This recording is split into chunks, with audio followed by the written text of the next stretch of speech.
南摩第30多劫羌佛遣是邪恶见和错误之见，摘自南摩第30多劫羌佛缘法音开示。下面要讲到错误之见，错误之见比邪恶之见轻一点，但若犯2、3条，根据轻重关系，就跟邪恶见的罪业几乎是一样了。犯1条呢？如果是最轻一点的条例，还可能没那么严重；如果犯的那1条是最重一点的条例，后果也是很严重的。所以说这是当然不可忽视的。错误之见大概为的意思是没有含摄全部的错误之见，但重点都已经含摄进来了。第1条，认谦抑修当禅修。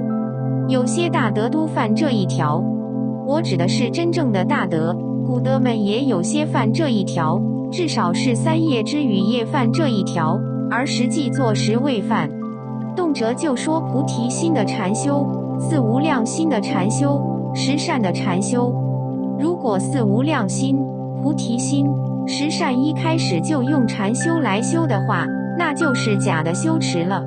禅修是空观念，所求是无相不执，断妄归宗的地，这已失掉了入行的悲果实相，由此无量可生，无德可遇，还修什么菩提心？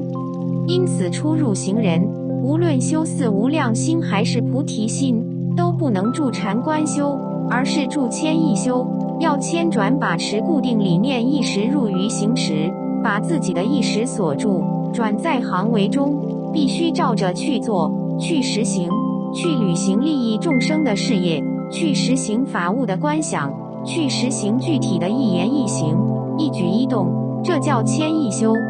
那么谦抑修到炉火纯青、纯熟的时候，才能转到无所住的境界，进入禅修，由禅入于定修，由此方可深入空有不二，达以真空妙有。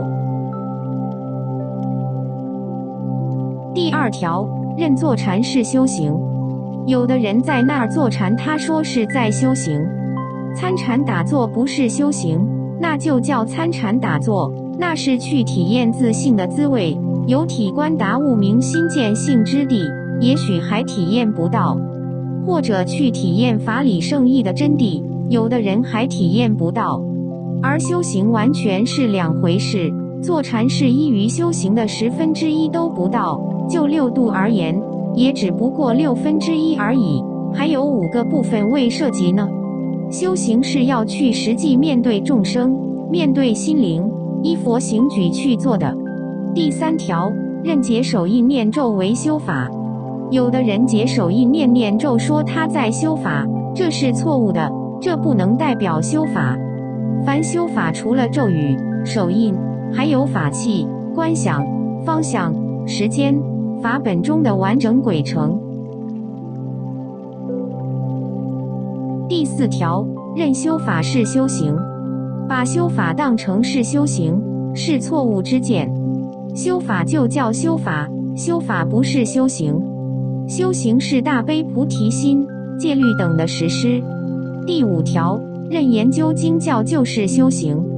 有些人整天把经教抱住研究，背得滚瓜烂熟，他说自己是学佛修行的，这不对，这是研究佛学的佛教学者，不代表是修行人，这1条是不能认的。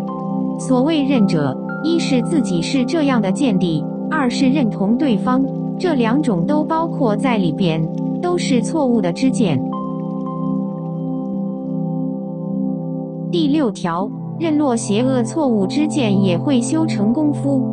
自己已经落入了邪恶见和错误之见，还认为自己会把功夫修成，什么手一摊天上的月饼就掉下来了，一声令下天龙八部会出现了，那是不可能的，没有这回事。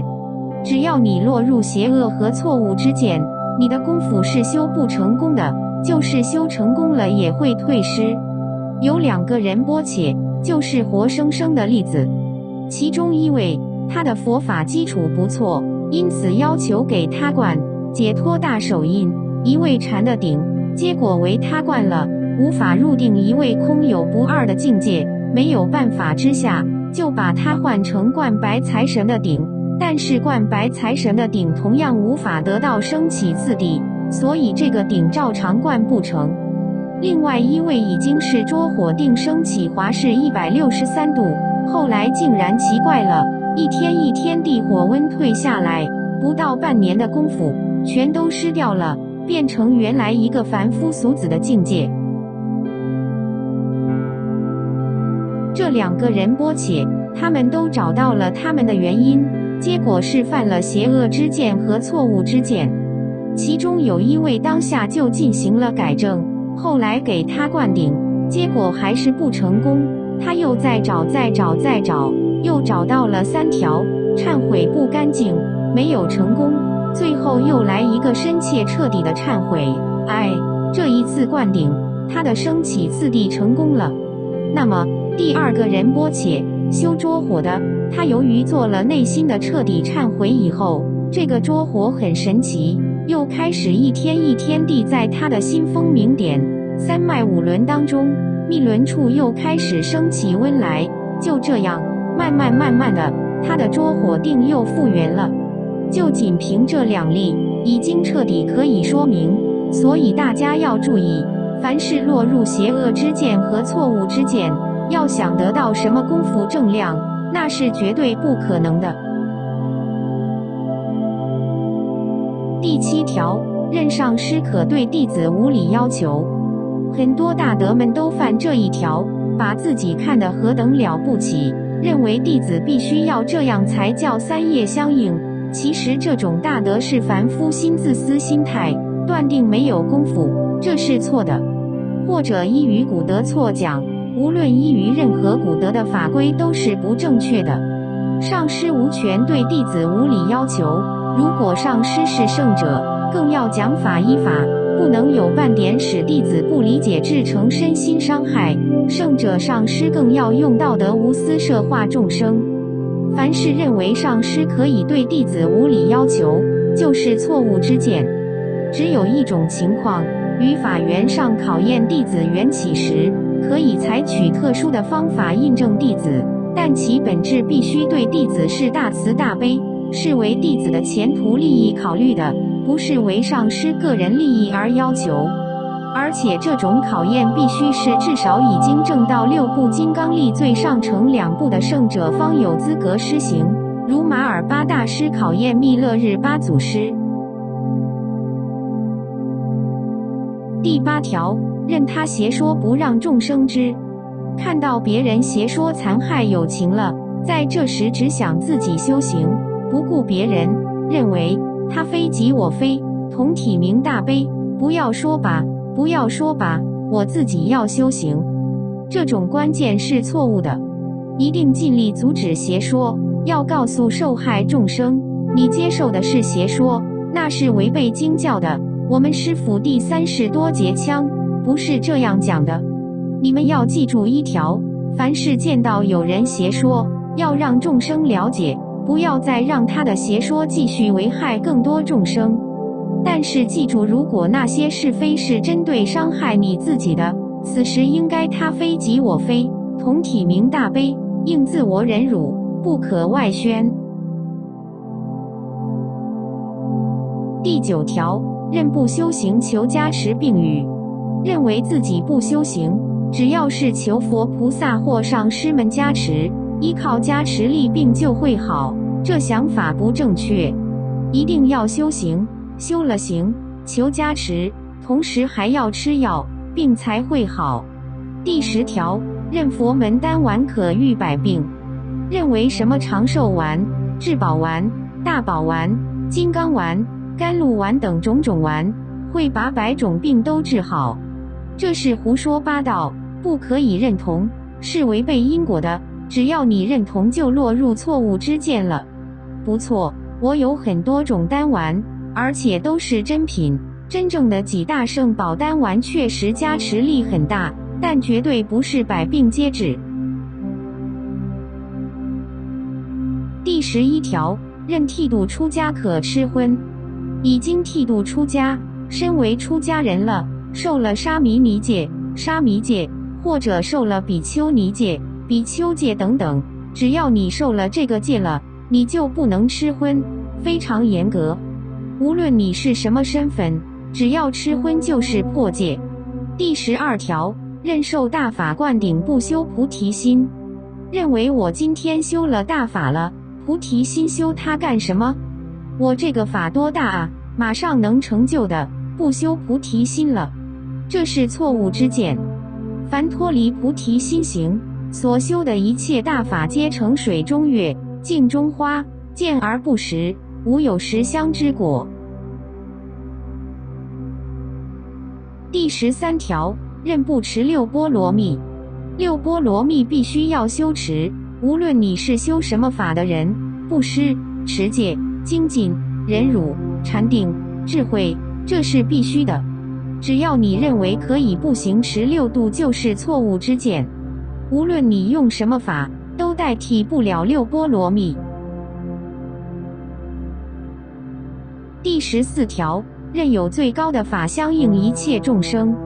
我的弟子经常说，我们的法最高，我们第30多节羌佛的法最高，无以伦比，一切众生都能救度，没有救度不了的。我今天告诉你们，这是错误的。有的众生救度不了的，有的众生是恶众生，他甚至于还要诽谤，他不相应；有的本来是魔，他就是要对立佛法的。而且在佛法中，没有最高的法相应一切众生，从来找不到一个，诸佛之中找不到一个有这样的法。众生是各种不同因缘体，相应他的法他才会受用，不相应他的法他不会受用的。虽然有上妙殊胜法，但是由于该人不够虔诚，掌法者是不会教他的，即便教了他，他也修不成功，因此法虽好，同样度不了他。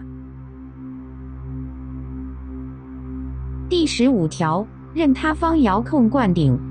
社会上一贯有这种事情，其实就是骗子。比如某人在很远的异地寄点钱给那个密宗的举行灌顶的人，把名字地址写给他，他就给你灌顶了，说这叫遥控灌顶，完全是江湖骗子，披住佛教外衣的凡夫中的恶人。要明白学法要讲根基法器，要经过观察考证，非常的严格。没有见过面的人，不经考证得出如法结论的人，是不能灌顶的。只要你认同这种遥控灌顶的认知，就错了。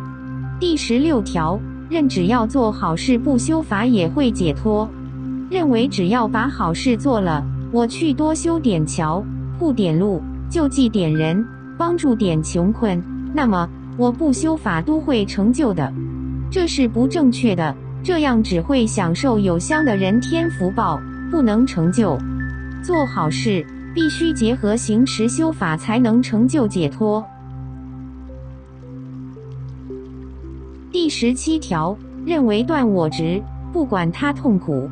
为了断掉自己的我执，不管其他人痛苦不痛苦，乃至不管亲人们痛苦不痛苦，认为只要顾及他的病、伤心，他的痛苦就会把我牵挂住了，我现在就是不理他，这就叫断我执，这是错误之见。断我执是要把自我的利益放在最后，他人的利益放在前头，不要让他人身心受到伤害悲痛。但一切出自菩提行，自我不可产生执着，这才是真断我执的修持。第18条，任空性与得量无关。古人和今人很多都会犯这条，认为空性4大皆空，六尘不染，何来具得具量？这是错误之见。一切得量皆由空性而生，一切空性所证皆由得量而类，是由行及具，来于因果转换，才会证得空性。故佛陀教化修六度万行持戒等，你们应当有此悟之。第19条，任具正脉传承都是正派宗师。认为只要具有正统的法脉传承，就是正派的宗师了。这种情况在佛教界中混乱成污，是最严重的。可以说， 100个有正脉传承的所谓宗师当中，几乎100个都是假货。那么传承是真的吗？传承是真的，但往往人的修持是假的，1000个里头或许能有1个是真的宗师。因为修行是自己的行为，是否是正派宗师要看他自己的实际修持如何，不能光凭法脉传承来定。比如我第30多节枪直接传法，这就是正脉传承。我的弟子们总体来说修持都好，他们的实证功夫在世界上是非常稀有罕见的，但是我也有不少弟子，乃至是为师者犯邪恶见、错误之见，而且还不是犯1、2条的概念，所以大家要注意这个问题。拿128条去对照，就会证实出是否属于正知正见，是否属于正派宗师了。有弟子对我说：“佛陀师父啊，您能不能善巧地讲这一条呢？否则我们怎么出去度众生呢？您看外面哪一派在说他们自己宗派的弟子有问题啊？不管怎么说，我们总比外边某些所谓的高僧大德强多了吧？”我说，强多强少都没有用，你们应该必须成为菩提道上纯净的上师，哪怕佛教界的上师们，包括你们，都对我有意见，都走了，但维护如来正法，保护众生慧命的正知正见是不能不讲的。